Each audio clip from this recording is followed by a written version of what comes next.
Welcome to TSAT. This is Eshwar Kumar.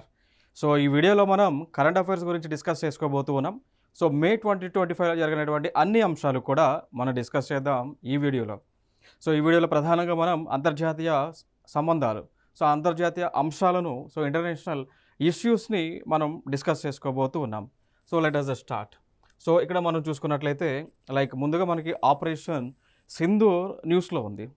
అయితే ఇక్కడ ఈ ఆపరేషన్ సింధూర్ అనేటువంటి దానిని మనము ఎందుకు లాంచ్ చేసుకున్నాం, దానికి గల ప్రధానమైనటువంటి కారణం ఏంటి అనేటువంటి అంశంలోకి వెళ్ళినట్లయితే ఇక్కడ పాకిస్తాన్కి చెందినటువంటి తీవ్రవాద మూకులు లష్కర్ ఈ తైబా లాంటి వారు కానీ, జైష్ ఈ మొహమ్మద్ కానీ, ముజాహిద్దీన్ కానీ ఇట్లాంటి సంస్థలు ఎవరైతే ఉన్నారో వీళ్ళందరూ కలిసి భారతదేశంలో ఉన్నటువంటి జమ్మూ అండ్ కాశ్మీర్లో ఉన్నటువంటి ఫల్గం అనేటువంటి ఒక ప్లేస్ పైన అక్కడ ఉన్నటువంటి టూరిస్టుల పైన అటాక్ చేయడం జరిగింది.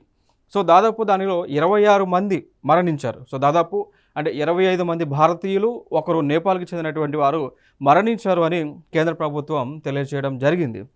సో దానిలో భాగంగా రిటలేషన్లో భాగంగా ఇండియన్ గవర్నమెంట్ ఇండియాకి చెందినటువంటి మన ఆర్మ్డ్ ఫోర్సెస్ ఎవరైతే ఉన్నారో, ఆర్మీ కానీ, నేవీ కానీ, ఎయిర్ ఫోర్స్, సో త్రివిధ దళాలు సంయుక్తంగా కలిసి ఈ యొక్క ఆపరేషన్ సింధూర్ని లాంచ్ చేయడం జరిగింది. సో లాంచ్ చేసి ఎక్కడైతే ఇప్పుడు మనకి ఇండియా అటుపక్క మనకి ఏదైతే ఉందో ఇప్పుడు పాక్ ఆక్యుపైడ్ కాశ్మీర్ పీఓకే అని పిలుస్తూ ఉన్నామో ఆ ప్లేస్లో పాకిస్తాన్ దేశంలో ఉన్నటువంటి దాదాపు 9 స్థావరాల పైన, సో 9 సైట్స్ పైన, సో ఎవరైతే ఎక్కడైతే మనకి టెర్రరిస్టులు అనేటువంటి వారు ఉన్నారో అక్కడ ఉన్నటువంటి 9 ప్లేసెస్ని ఐడెంటిఫై చేసి Indian armed forces precision air స్ట్రైక్స్ని చేయడం జరిగింది అండి. సో దీనిలో ఎవరైతే మనకి భారతదేశం పైన అటాక్ చేసి ఉన్నటువంటి వారిని ఎవరైతే ఉన్నారో వారిని మొత్తాన్ని కూడా హతమార్చడం జరిగింది. సో దానితో పాటు ఈ ఆపరేషన్ సింధూర్ ద్వారా ప్రపంచ దేశాలకు కూడా మనొక హెచ్చరికను జారీ చేయడం జరిగింది. ఆ హెచ్చరిక ఏంటి అంటే, ఎవరైనా కానీ భారతదేశం పైన అటాక్ చేస్తే, ఏ తీవ్రవాద సంస్థలైనా కానీ భారతదేశం పైన అటాక్ చేస్తే కనుక ఖచ్చితంగా రిటలేషన్ మెషర్స్ అనేటువంటివి ఉంటాయి అనేటువంటి అంశాన్ని స్పష్టం చేయడం జరిగింది ఈ యొక్క ఆపరేషన్ సింధూర్ ద్వారా. సో దీనికి భారతదేశంలో ఉన్నటువంటి అన్ని రాష్ట్రాలు, అన్ని రాష్ట్ర ప్రభుత్వాలు, కేంద్ర ప్రభుత్వం అందరూ కూడా సంయుక్తంగా ముందుకు అడుగులు వేసి ఒక తీవ్రవాదాన్ని అంతం చేయాలనేటువంటి ఉద్దేశంతో అడుగులు ముందుకు వేయటం జరిగింది అండి. సో ఇది ఆపరేషన్ సింధూర్కి సంబంధించినటువంటి అంశాలు. సో దానితో పాటు మనకు కొన్ని ఆపరేషన్స్ ఉన్నాయి, మిలిటరీ వారు ప్రారంభించినటువంటి ఆపరేషన్స్ ఏవైతే ఉన్నాయో అవన్నీ కూడా ఒకసారి మనం రివిజన్ చేసుకుందాం. ఎందుకంటే ఈ ఆపరేషన్స్ కూడా ఇంపార్టెంట్ మనకి. ఇప్పుడు ఫర్ ఎగ్జాంపుల్ మనం తీసుకుంటే ఆపరేషన్ సింధూర్ దేనికి సంబంధించింది అన్నప్పుడు అది పీఓకే పైన ఈ పాకిస్తాన్ చెందినటువంటి టెర్రరిస్టులను అంతం చేసేటువంటి ఉద్దేశంతో ఈ ఆపరేషన్ సింధూర్ని లాంచ్ చేసామని చెప్పవచ్చు. అదేవిధంగా ఆపరేషన్ గంగాని మన గతంలో లాంచ్ చేసుకోవడం జరిగింది. ఈ ఆపరేషన్ గంగా దేనికి సంబంధించింది అంటే, ఉక్రెయిన్ అనేటువంటి ఒక దేశంలో ఎవరైతే మన భారతీయులు ఉన్నారో ఆ భారతీయులను తిరిగి వెనక్కి తీసుకొచ్చేటువంటి ఆపరేషన్ గంగగా మనం గుర్తుపెట్టుకోవాలి. ఇంకా దాని తర్వాత ఇంపార్టెంట్ ఆపరేషన్ మనం చూసుకుంటే ఆపరేషన్ పోలో అని మనం పిలుస్తూ ఉంటాము అండి. మరి ఆపరేషన్ పోలో దేనికి సంబంధించింది అంటే, గతంలో నిజాం పరిపాలన ఈ హైదరాబాద్ సంస్థానం పైన ఉండేది. సో హైదరాబాద్ ప్రాంతాన్ని గతంలో నిజాంలు పరిపాలించడం జరిగింది. సో ఆ పరిపాలించిన తర్వాత మనకి ఇక్కడ భారతదేశానికి స్వతంత్రం వచ్చింది. ఆగస్టు 15, 1947 భారతదేశానికి స్వతంత్రం వచ్చినటువంటి సందర్భాన అన్ని రాష్ట్రాలు కూడా అన్ని ప్రాంతాలు, సంస్థానాలు కావచ్చు, దాంతోపాటు ఈ ప్రిన్స్లీ స్టేట్స్ కానీ ఏవైతే ఉన్నాయో, కింగ్డమ్స్ ఏవైతే ఉన్నాయో ఇవన్నీ కూడా భారతదేశంలో విలీనం అవ్వడం జరిగింది స్వతంత్రం వచ్చిన తర్వాత. సో విలీనం అవ్వడం జరిగింది. కాకపోతే కొన్ని ప్రాంతాలు, ఫర్ ఎగ్జాంపుల్ మనం చూసుకుంటే జూనాగఢ్ అనేటువంటి ప్రాంతం కావచ్చు, లేదా హైదరాబాద్ కానీ, జమ్మూ అండ్ కాశ్మీర్ కానీ, సో ఇట్లాంటి ప్రాంతాలు భారతదేశంలో విలీనం అవ్వడానికి ఆ రోజున ఇంట్రెస్ట్ చూపించలేదు. సో దానికి ఇంట్రెస్ట్ చూపించినందు కారణం చేత మన ఇండియన్ గవర్నమెంట్ ఆర్మ్డ్ ఫోర్సెస్ ఆ టైంలో ఇక నిజాం వ్యవస్థ పైన ఈ ఆపరేషన్ పోలో ద్వారా మిలిటరీ ఆపరేషన్ని వారు స్టార్ట్ చేయడం జరిగింది. సో జరిగిన తర్వాత వెంటనే ఆ నిజాంలు ఓడిపోయిన తర్వాత కంప్లీట్గా మనకి ఈ హైదరాబాద్ ప్రాంతం అనేటువంటిది ఏదైతే ఉందో ఇది తెలంగాణలో ఆ విలీనం అవ్వటం జరిగింది అండి.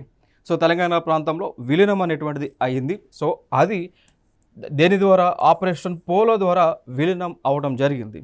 ఇంకా దాని తర్వాత మనం చూసుకుంటే ఆపరేషన్ విజయ్ అనేటువంటి దాన్ని కూడా మన గతంలో లాంచ్ చేసి దీని ద్వారా మన గోవా లిబరేషన్ సాధించడం జరిగింది అండి.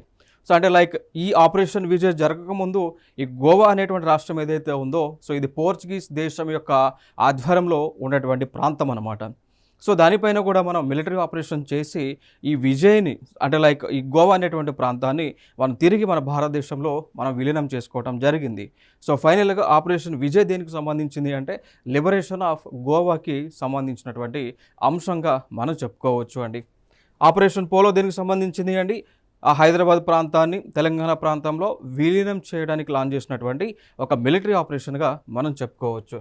ఇంకా దాని తర్వాత మనం చూసుకుంటే ఇప్పుడు ఏదైతే ఇప్పటి వరకు మనం ఆపరేషన్ సింధూర్ అని మాట్లాడి ఉన్నామో ఈ సింధూర్లో లైక్ ఇంపార్టెంట్ రోల్ ప్లే చేసినటువంటి ఇద్దరు ఉమెన్ ఆఫీసర్స్ ఉన్నారు. సో వారు ఇక్కడ కల్నల్ సోఫియా ఖురేషి, అదేవిధంగా commander wing commander Vyomika Singh. So వీరిద్దరూ కలిసి ఆపరేషన్ సింధూర్ని విజయవంతంగా లాంచ్ చేయడం జరిగింది. So important prominent role play చేసినటువంటి వీరు ఉమెన్ ఆఫీసర్స్ అండి. ఓకే, నెక్స్ట్ అంశంగా మనం చూసుకుంటే ఇక్కడ అంతర్జాతీయ ఇష్యూస్లో భాగంగా ఇంకొక అంశం మనం చూడాల్సింది ఏంటి అంటే బంగ్లాదేశ్కి ఇండియాకి మధ్య ఉన్నటువంటి ప్రస్తుతం ఉన్నటువంటి సంబంధాలు ఏ విధంగా ఉన్నాయో ఒకసారి మనం చూద్దామండి. సో ఇక్కడ మనం చూసుకుంటే లైక్ ఇక్కడ ఏం జరిగింది అంటే బంగ్లాదేశ్ అనేటువంటి ఒక దేశం ఏదైతే ఉందో మన పొరుగు దేశం ఏదైతే ఉందో సో వారికి స్వతంత్రం రావడానికి ముఖ్యమైనటువంటి సహాయ కార్యక్రమం చేసింది భారతదేశం అయినప్పటికీ కూడా వారు భారతదేశం యొక్క మేలుని మర్చిపోయి వాళ్ళు ఏం చేస్తూ ఉన్నారంటే భారతదేశం పైన భారతదేశానికి చెందినటువంటి వస్తువులపైన ఆంక్షలను విధిస్తూ ఉన్నటువంటి దేశం అండి. సో ఇటీవల వాళ్ళు ఏం చేశారు అంటే లైక్ మనం చూసుకుంటే 13వ తేదీ ఏప్రిల్ 2025న వీరు ఏం చేశారంటే భారతదేశానికి చెందినటువంటి కాటన్ ఎర్న్ అంటాం, సో కాటన్ థ్రెడ్ అండి. సో ఈ దారము అనేటువంటిది భారతదేశం నుంచి బంగ్లాదేశ్కి దిగుమతి అవ్వకుండా అంటే వాళ్ళు దిగుమతి చేసుకోకుండా ఆంక్షలను విధించడం జరిగింది. దానితో పాటు ఇంకొక ఆంక్షలు విధించారు అండి రైస్. భారతదేశానికి చెందినటువంటి బియ్యం ఏవైతే ఉన్నాయో అవి భారతదేశంకి మనం ఎగుమతి చేయకుండా వారు ఆ దేశంలో ఇక్కడ శాంక్షన్స్ని విధించడం జరిగింది. సో ఇంపోర్ట్ బ్యాన్ని వాళ్ళు వేయటం జరిగింది. సో దాని యొక్క రిటాలియేషన్లో భాగంగా మన ఇండియన్ గవర్నమెంట్ 17 మే 2025న ఏం చేశారు అంటే బంగ్లాదేశ్లో ఉత్పత్తి అవుతున్నటువంటి రెడీమేడ్ గార్మెంట్స్ ఏవైతే ఉన్నాయో రెడీమేడ్ డ్రెస్సెస్ ఏవైతే ఉన్నాయో వాటిని భారతదేశానికి దిగుమతి చేసుకోకుండా మనం రిటైలేషన్లో భాగంగా ఆంక్షలను విధించడం జరిగింది. క్లియర్ కదా. సో ఇది ఒక ఇంపార్టెంట్ అంశం. భారతదేశానికి చెందినటువంటి దారాలను వారు బ్యాన్ చేస్తే మనం ఏం చేస్తే ఆ దేశంలో ఉత్పత్తి అయ్యేటువంటి ఈ దారాల ద్వారా ఉత్పత్తి అయ్యేటువంటి ఈ టెక్స్టైల్స్ మనం రిటైలేషన్లో భాగంగా బ్యాన్ చేయడం జరిగింది. అట్లా ఇది న్యూస్లో ఉన్నటువంటి అంశం. సో కాకపోతే ఇక్కడ మనం ఏం చేసాము అంటే ఇక్కడ వారు ల్యాండ్ నుంచి తీసుకొస్తే కనుక దాన్ని మనం బ్యాన్ చేసాం, బట్ సీ పోర్ట్స్ నుంచి వచ్చేటువంటి దాన్ని మాత్రము మనము యాక్సెప్ట్ చేస్తూ ఉన్నాము అండి. ఎందుకంటే మనం సీ పోర్ట్స్ని మనం క్లోజ్ చేయలేదు. సో కోల్కతా లేదా నవా సేవ అనేటువంటి సీ పోర్ట్స్ ఏవైతే ఉన్నాయో వీటి ద్వారా దిగుమతి అయ్యేటువంటి వస్తువులపైన మనం నిషేధం అయితే విధించలేదు. ఓన్లీ ల్యాండ్ రూట్స్ పైన రవాణా మార్గంలో వచ్చేటువంటి వారిపైన రోడ్ మార్గంలో వచ్చేటువంటి వాటిపైన మాత్రమే మనం రెస్ట్రిక్షన్స్ని వేయటం జరిగింది. అట్లా ఈ అంశాలు మనకి న్యూస్లో ఉండటం జరిగింది. ఇంకొక అంశం ఏంటి అంటే ఇక్కడ ఉన్నటువంటి ఇంకొక అంశం ఏంటి అంటే ఈ బంగ్లాదేశ్ అనేటువంటి ఒక దేశం ఏర్పాటు అవడానికి ప్రధానమైనటువంటి కారణం ఎవరు అంటే 1971లో భారతదేశం యొక్క సైనిక వ్యవస్థ చేసినటువంటి సహాయ కార్యక్రమం వల్ల జరిగింది అండి. సో గతంలో 1971 కంటే ముందు ఈ బంగ్లాదేశ్ అనేటువంటి ఒక దేశం ఏదైతే ఉందో ఈ బంగ్లాదేశ్ అనేటువంటి దేశం పాకిస్తాన్ వారి యొక్క ఆధిపత్యంలో ఉన్నటువంటి దేశము అండి. క్లియర్ కదా. సో అట్లాంటి దేశానికి మనం ఒక మిలిటరీ సహాయం చేసి వారికి స్వతంత్రం వచ్చేలాగా చేసినటువంటి దేశమే మన భారతదేశం. నెక్స్ట్ అంశం, ఇంకొక అంశం మనం ఇక్కడ చూద్దాం. సో ఇక్కడ ఆఫ్రికన్ కంట్రీస్, సో ఆఫ్రికా దేశానికి చెందినటువంటి ఆఫ్రికా ఖండానికి చెందినటువంటి కొన్ని కంట్రీస్ అండి.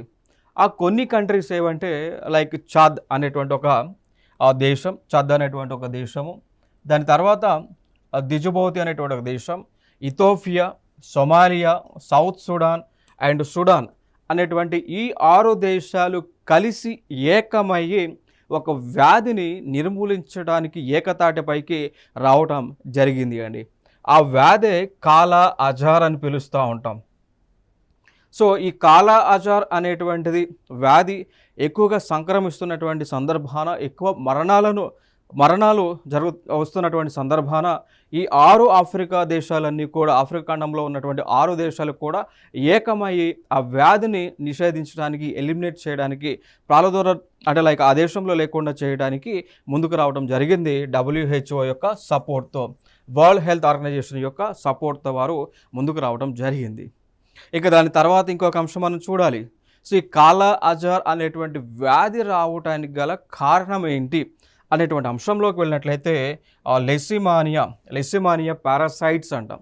సో ఈ లెసిమానియా పారాసైట్స్ వలన అంటే లైక్ మనకు ఒక ఫ్లైస్ ఉంటాయి, శాండ్ ఫ్లైస్ అంటామండి. ఓకే, సో అవి like female phlebotomine sand fly bites. So వీటి వలన ఈ కాలా అజార్ అనేటువంటి వ్యాధి మనుషులకు సంక్రమిస్తుంటమే కాకుండా వ్యాప్తి చెందుతూ ఉంది అన్నమాట. ఓకేనా.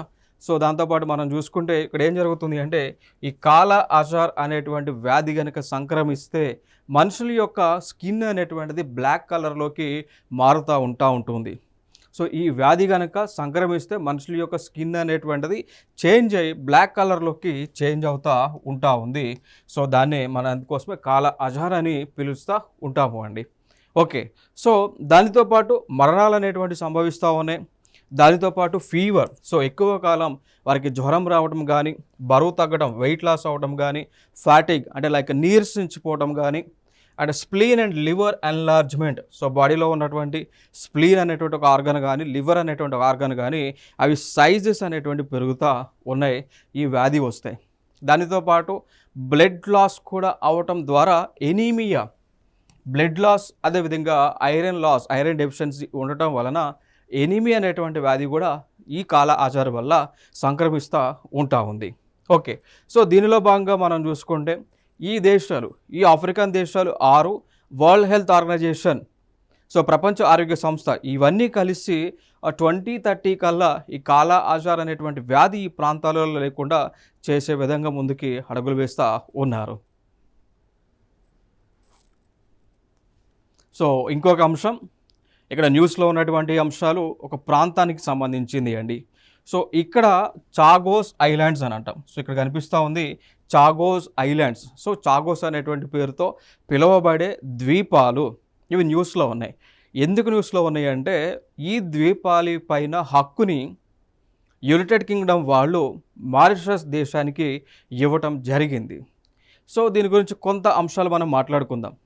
మనందరికీ తెలుసు యునైటెడ్ కింగ్డమ్, సో ఇప్పుడు ఉన్నటువంటి బ్రిటిష్ ఏదైతే ఉందో, సో ఈ యునైటెడ్ కింగ్డమ్ వాళ్ళు, యూకే వాళ్ళు ప్రపంచంలో దాదాపు 55-56 దేశాల వరకు కూడా వాళ్ళు పరిపాలించడం జరిగింది.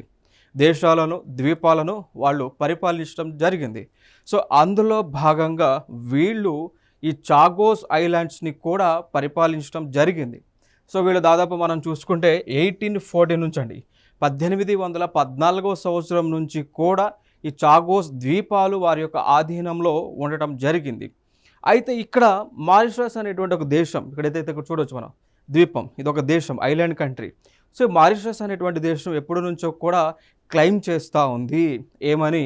చాగోస్ ఐలాండ్స్ అనేటువంటి మారిషస్కి చెందినటువంటివి, కావాలంటే గతంలో ఉన్నటువంటి కల్చరల్ ఎవిడెన్స్ మీరు చూడండి అని ఎన్నోసార్లు పలుమార్లు ఇంటర్నేషనల్ కోర్ట్ ఆఫ్ జస్టిస్ని, సో ఐసీజేని వీరు అప్రోచ్ అనేటువంటిది అవటం జరిగింది. సో అప్రోచ్ అయ్యారు. సో ఫైనల్గా మరి ఆ జడ్జిమెంట్ కావచ్చు, దాంతోపాటు యూకే యొక్క ప్రధానమంత్రి యొక్క డెసిషన్ కావచ్చు, ఫైనల్గా ఈ చాగోస్ అనే ఐలాండ్స్ యొక్క మొత్తం కంట్రోల్ అంతా కూడా మారిషస్కు ట్రాన్స్ఫర్ చేయడం జరిగింది. అట్లా న్యూస్లో ఉన్నటువంటి అంశము అండి. సో ఇంకొక అంశం మనం చూడవచ్చు.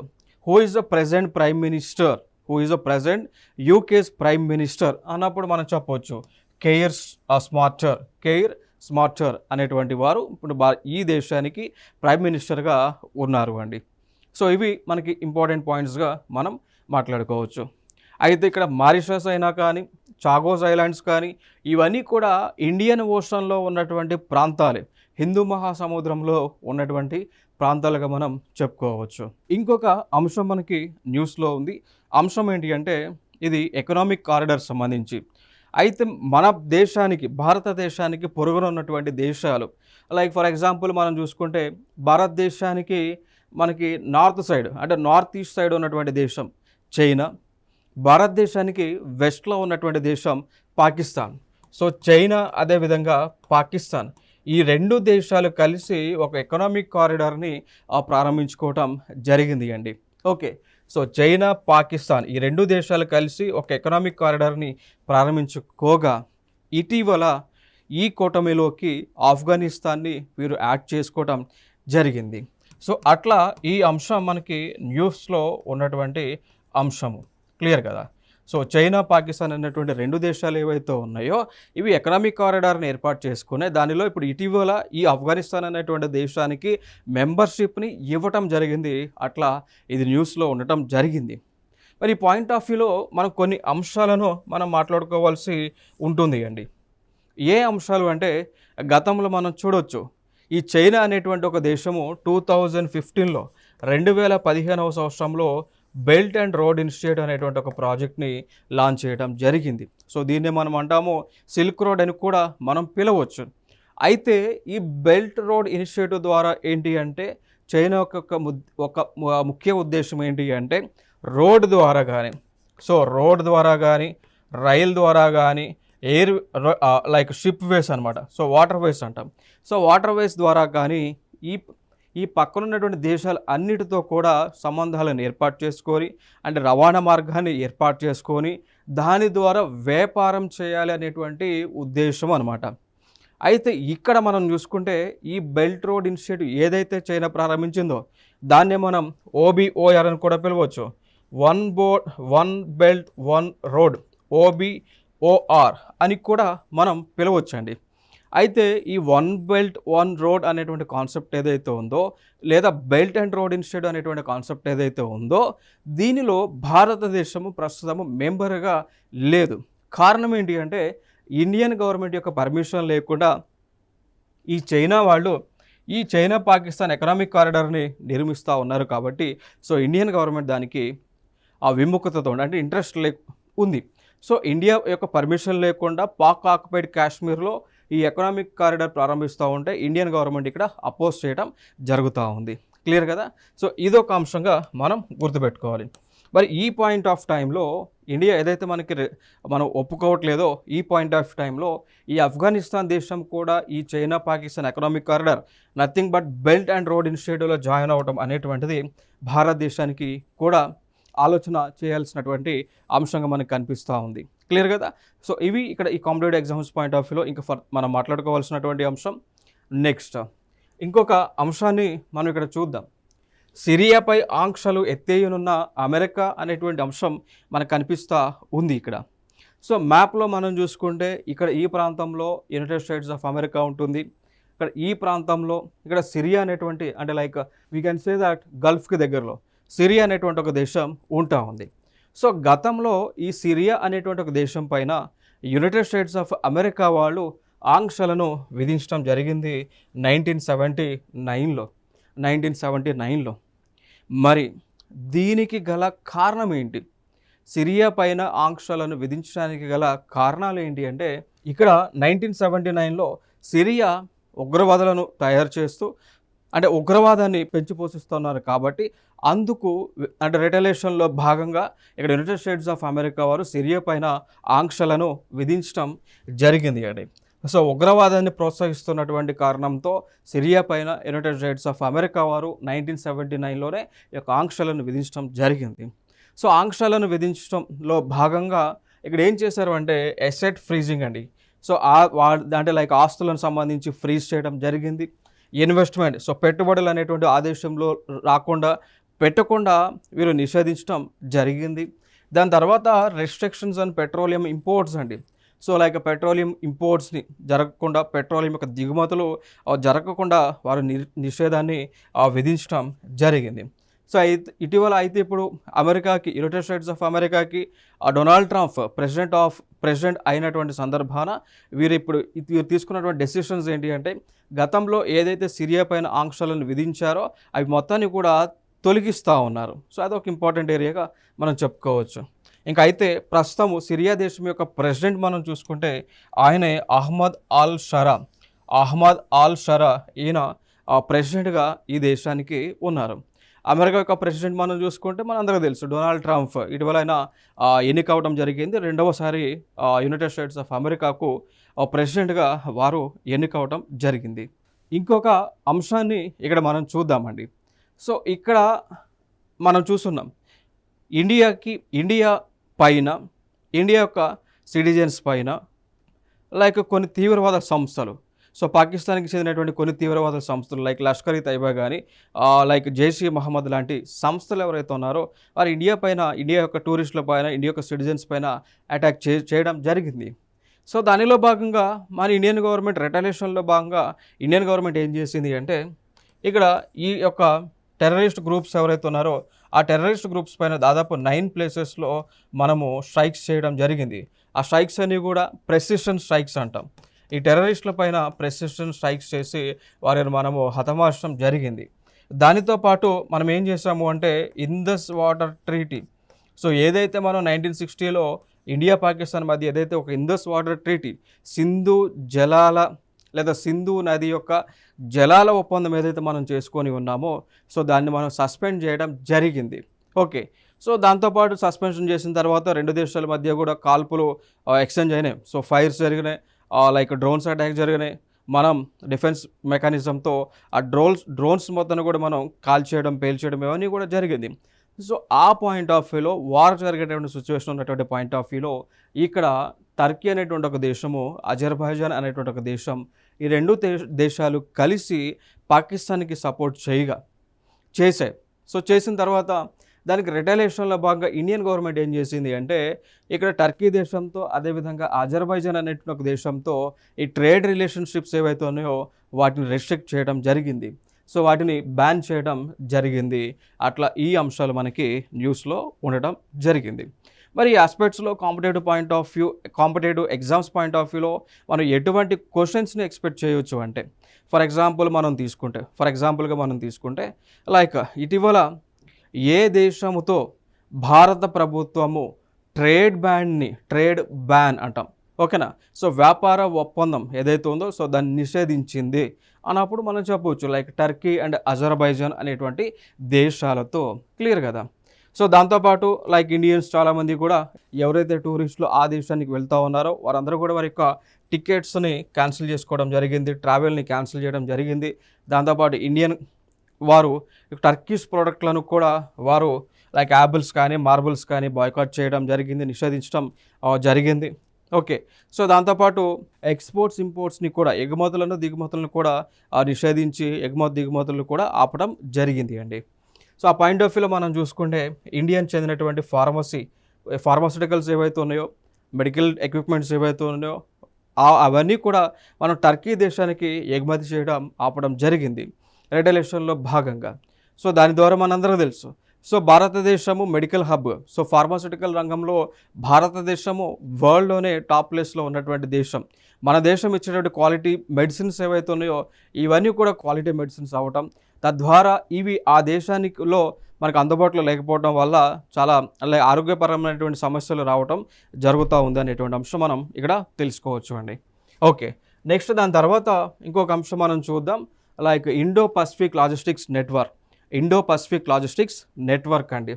సో ఇది ఎందుకు న్యూస్లో ఉంది అంటే ఇక్కడ ఒక 4 దేశాలు, ఏ 4 దేశాలు, క్వాడ్ కూటమికి చెందినటువంటి ఒక 4 దేశాలు అండి.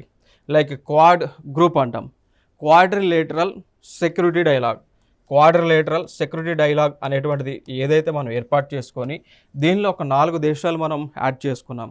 లైక్ ఫర్ ఎగ్జాంపుల్గా మనం తీసుకుంటే ఇండియా, మన భారతదేశం మెంబర్గా ఉంది, ఆస్ట్రేలియా మెంబర్గా ఉంది, అండ్ జపాన్ అనేటువంటి ఒక దేశం మెంబర్గా ఉంది, యుఎస్ అనేటువంటి ఒక దేశం మెంబర్గా ఉంది. ఓకే, సో ఈ 4 దేశాలు కలిసి సంయుక్తంగా ఇండో పసిఫిక్ లాజిస్టిక్స్ నెట్వర్క్ని ఏర్పాటు చేసుకోవటం జరిగింది అండి. సో ఇది ఏర్పాటు చేసింది కూడా Asia Pacific centre for security studies అనేటువంటిది ఏదైతే ఒక మనకు ఆర్గనైజేషన్ ఉందో అక్కడ ఏర్పాటు చేసుకోవడం జరిగింది. సో జనరల్గా మనం చూసుకుంటే ఈ Asia Pacific centre for security studies అనేటువంటిది ఏ ప్రాంతంలో ఉంది అంటే హోనోలులు అనేటువంటి ఒక ప్రాంతంలో, హోనోలులు అనేటువంటి ఒక దేశంలో ఉంది. సో ఈవెంట్ జరిగింది 28 ఏప్రిల్ నుంచి 2 మే 2025 వరకు కూడా ఈ యొక్క ఈవెంట్ అనేటువంటిది జరగడం జరిగింది అండి. ఓకే, సో ఈ పాయింట్ ఆఫ్ వ్యూలో మనకి table top exercise, so table top విన్యాసాన్ని కూడా ఈ 4 దేశాలు ఈ నెట్వర్క్లో ఉన్నటువంటి ఇండో పసిఫిక్ లాజిస్టిక్స్ నెట్వర్క్లో ఉన్నటువంటి దేశాలు లాంచ్ చేసుకోవడం జరిగింది. ఇది ప్రధానంగా మనకి న్యూస్లో ఉన్నటువంటి అంశము అండి. నెక్స్ట్ ఇంకొక అంశం మనం చూసుకుంటే FATF గ్రే లిస్ట్ అనేటువంటిది మనకి న్యూస్లో ఉంది. కారణం ఏంటి అంటే ఇటీవల ఆ దేశము భారతదేశం పైన అటాక్ చేసినటువంటి సందర్భాన భారతదేశము అంతర్జాతీయ పరంగా డిమాండ్స్ చేయడం జరిగింది. ఆ డిమాండ్స్ ఏంటి అంటే పాకిస్తాన్ అనేటువంటి ఒక దేశాన్ని FATF financial action task force అంటామండి. So financial action task force ఇదొక వ్యవస్థ. ఫినాన్షియల్ యాక్షన్ టాస్క్ ఫోర్స్ అనేటువంటి వ్యవస్థ ఏదైతే మనకి ఉంటుందో, సో ఈ వ్యవస్థ పరిధిలో మనకి ప్రధానంగా 3 టైప్స్ ఆఫ్ లిస్టులు ఉంటాయండి. ఒకటి జనరల్ లిస్ట్ అంటాం, వైట్ లిస్ట్ అంటాం. రెండోది బ్లాక్ లిస్ట్ అంటాం. సో ఒకటేమో వైట్ లిస్ట్, రెండోది గ్రే లిస్ట్, మూడవది బ్లాక్ లిస్ట్ అని పిలుస్తూ ఉంటాం. సో మనం ఏం చేస్తూ ఉన్నామంటే ఇండియన్ గవర్నమెంట్ ఏం చేస్తూ ఉంది అంటే ఈ పాకిస్తాన్ అనేటువంటి ఒక దేశాన్ని గ్రే లిస్ట్లో, సో గ్రే కలర్ లిస్ట్లో జాయిన్ చేయండి అని చెప్పేసి మనం డిమాండ్స్ చేయడం జరిగింది అండి. సో ఎందుకు డిమాండ్ చేయమని అడుగుతూ ఉన్నాము అంటే పాకిస్తాన్ అనేటువంటి ఒక దేశము మనీ లాండరింగ్ని ఎంకరేజ్ చేస్తుంది, దాంతోపాటు టెర్రరిస్ట్ ఫైనాన్సింగ్ చేస్తుంది. కాబట్టి సో దీన్ని కంట్రోల్ చేయడానికి మనం ఏం చేసాం, అంతర్జాతీయ పరంగా డిమాండ్ చేయడం జరిగింది. సో అట్లా ఇది న్యూస్లో ఉండటం జరిగింది. అయితే పాకిస్తాన్ అనేటువంటి దేశం గత 2 సంవత్సరాల క్రితము గ్రే లిస్ట్లోనే ఉండేది. ఎందుకంటే ఇవన్నీ ఎంకరేజ్ చేస్తున్నారు కాబట్టి పాకిస్తాన్ని FATF వాళ్ళు గ్రే లిస్ట్లో పెట్టడం జరిగింది. దాని తర్వాత గ్రే లిస్ట్ నుంచి దాన్ని తొలగించి జనరల్ లిస్ట్లో, సో వైట్ లిస్ట్లోనే పెట్టడం జరిగింది అనమాట. సో ఏ దేశాన్నైనా కానీ గ్రే లిస్ట్లో కానీ బ్లాక్ లిస్ట్లో కానీ పెడితే అవి ఇన్సేఫ్ కంట్రీస్గా మనం చెప్పొచ్చు, లేదా ఇన్సెక్యూర్ కంట్రీస్గా మనం చెప్పొచ్చు అండి. సో ఇట్లాంటి దేశాలకి ఏమవుతుంది అంటే ఇన్వెస్ట్మెంట్స్ అనేటువంటివి రావు, డెవలప్మెంట్ అనేటువంటిది చాలా తక్కువగా ఉంటుంది, లోన్స్ అనేటువంటివి తక్కువగా ఇస్తారు, IMF సపోర్ట్ అనేటువంటిది తక్కువగా ఉంటుంది. సో అట్లా మరి ఇప్పుడు వరకు మనకి ఏ దేశాలైనా ఈ బ్లాక్ లిస్ట్లో ఉన్నాయంటే ఉన్నాయండి. 3 కంట్రీస్ ఉన్నాయి. లైక్ ఇరాన్ కానీ, నార్త్ కొరియా కానీ, మయన్మార్ ఈ బ్లాక్ లిస్ట్లో ఉన్నాయి. ఈ దేశాలన్నీ కూడా గ్రే లిస్ట్లో ఉన్నాయి. లైక్ ఇప్పటి వరకు మనం చూసుకుంటే 21 కంట్రీస్ అండి. సో ఈ దేశాలన్నీ కూడా గ్రే లిస్ట్లో ఉన్నటువంటి దేశాలు. క్లియర్ కదా? సో ఇది ఒక ఇంపార్టెంట్ అంశం. సో మరి ఈ FATFలో ఇండియన్ గవర్నమెంట్ కూడా మెంబర్గా ఉంది, బట్ వైట్ లిస్టెడ్ కంట్రీగా ఉంది. అంటే safe zone for investments. So no terrorism, no money laundering దేశంగా భారతదేశం ఉంది అండి. సో ఇవి ప్రధానమైనటువంటి అంశాలు. సో నెక్స్ట్ వీడియోలో సరికొత్త అంశాలతో మీ ముందుకు రావడం జరుగుతుంది. Thank you so much.